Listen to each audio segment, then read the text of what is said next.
Hello bachcho, let's read the following question. In a uniform electric field E vector, a charge positive Q having negligible mass is released at a point. एक point पे हमने क्या किया, एक positive charge जो है जिसका negligible mass था उसको यूनिफॉर्म इलेक्ट्रिक फील्ड में हमने रिलीज कर दिया. Which of the following statements are correct? कौन सी स्टेटमेंट्स करेक्ट है?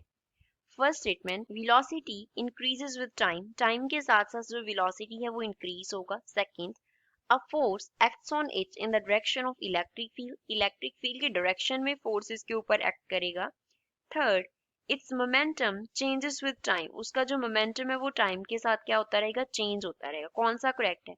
फर्स्ट एंड सेकंड करेक्ट है, सेकंड एंड थर्ड करेक्ट है, फर्स्ट एंड थर्ड करेक्ट है, और फर्स्ट सेकंड एंड थर्ड तीनों स्टेटमेंट्स क्या हैं, करेक्ट स्टेटमेंट्स हैं. So first of all, we will talk about the key concept used in the question. इस question में क्या key concept use हो रहा है? तो क्वेश्चन में इलेक्ट्रिक फील्ड हमारे पास जिसमें है उसमें हमने चार्ज को क्या किया है, रिलीज कर दिया.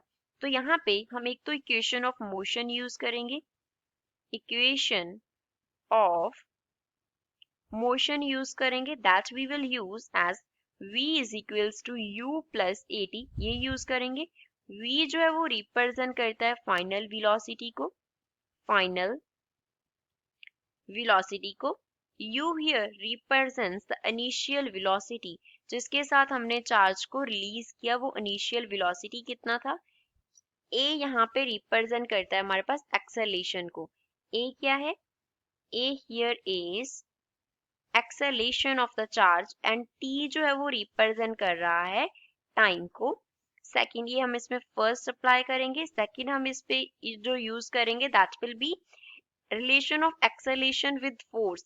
एक्सेलेरेशन को हमने a से डिनोट किया, तो एक्सेलेरेशन a किसके इक्वल होता है, फोर्स पर यूनिट मास के इक्वल होता है. That means we will use the relation a is equals to f upon m. f क्या है, फोर्स है, m जो है वो मास है. थर्ड, इलेक्ट्रिक फील्ड की वजह से फोर्स होगा कितना, that will be equals to q into e के इक्वल होगा. E हमें इलेक्ट्रिक फील्ड दिया है, Q हमें क्या दिया है, चार्ज दिया है. अब क्वेश्चन को सॉल्व करते हैं. पहले हमने एक्सेलेरेशन A को क्या लिखा, हमने लिखा F upon m, force upon mass. Force कितना है, charge into electric field upon m की इक्वल है, ये एक्सेलेरेशन का वैल्यू आ गया.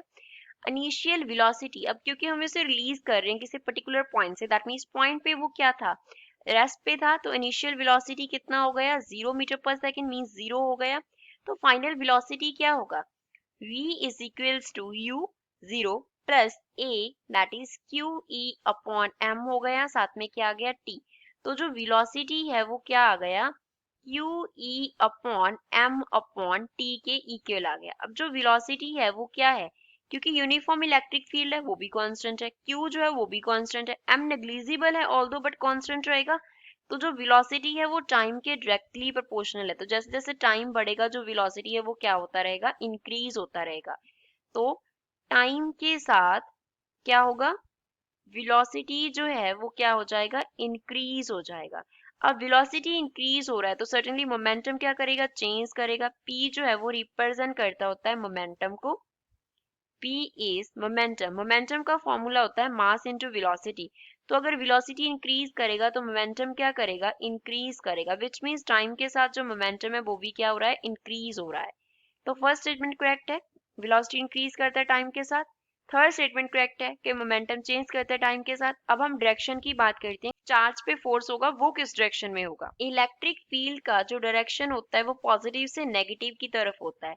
इलेक्ट्रिक फील्ड का जो डायरेक्शन होता है वो किस तरफ होता है, from the positive charge to negative charge होता है, पॉजिटिव टू नेगेटिव. तो एक तरफ हम पॉजिटिव चार्ज बना लेते हैं ऐसे, ये पॉजिटिव चार्जेस हो गए, ये क्या बना लिया हमने, नेगेटिव चार्जेस बना लिए. तो इलेक्ट्रिक फील्ड का जो डायरेक्शन होगा वो इस तरह होगा, इस तरीके से इस तरफ होगा.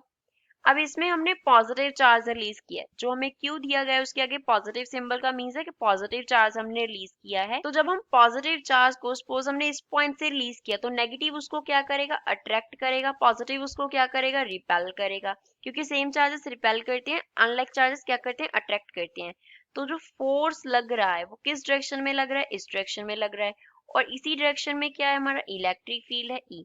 तो जिस डायरेक्शन में इलेक्ट्रिक फील्ड है उसी डायरेक्शन में फोर्स है, और यही हमें स्टेटमेंट में दिया था, force acts on it in the direction of electric field. That means तीनों स्टेटमेंट्स क्या हैं, करेक्ट स्टेटमेंट्स हैं। So we will choose the last answer as the correct option. So this is final answer for the given question. I hope you understood well. Thanks.